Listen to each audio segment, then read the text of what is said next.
এখানে এই একটা সুইফট গাড়ি নিয়ে সাদা কালারের, হ্যাঁ, এই দুইজন লোক আসতো, হ্যাঁ, এর মধ্যে ড্রাইভারটা এই নিচে বসা আসলো।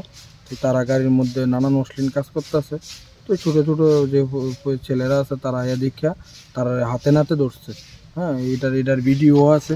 এবং আমাদের এই জায়গাটা বেশি দূরও না, বাইপাসের সঙ্গেই, একদম বাইপাস সংলগ্ন এরিয়া, যার মধ্যে প্রতিনিয়ত অশালীন কাজ আছে, হ্যাঁ, অনেক দিন ধরেই চলতেছে। এর মধ্যে বাইপাসের তো চিন্তায় আছে, এখন এই আপাতত একটু বদ্ধ আছে।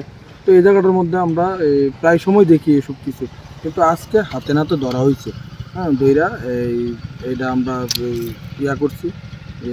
তারা জিজ্ঞেস করছে তারা বাড়িটা কই, এর মধ্যে তারা অনেক কিছু কইতে পরে এর মধ্যে ওই ছেলেটার থেকে আই কার্ডটা টান দিয়ে নেওয়া হয়েছে, নিয়ে দেখলাম এর নাম শুভম সাহা, বাড়ি কাকরাবন।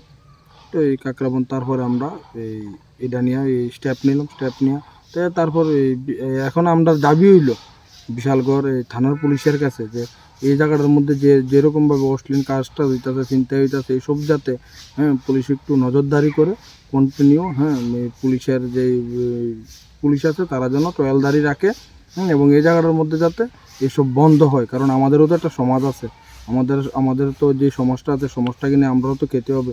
তো এরকম অশ্লীল কাজ দেখলে তো তো তারাও তো এসব কিছুতে কোনো প্রেরণা পাবে।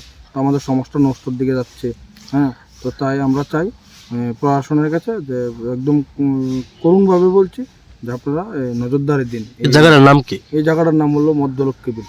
প্রতিনিয়ত কি এরকম করছে? হচ্ছে, প্রায় হচ্ছে, দেখবেন তো বিশালগড় বাইপাস, হ্যাঁ, নিউজ হলে বিশালগড় বাইপাসের মধ্যে এরকম এইসব হচ্ছে। তো এই জায়গাগুলোর মধ্যেই হচ্ছে, কারণ চারদিকে রাবার বাগান, রাবার বাগান পেয়ে তারা ঢুকে যাচ্ছে, ঢুকে এই অশ্লীল কাজ করছে।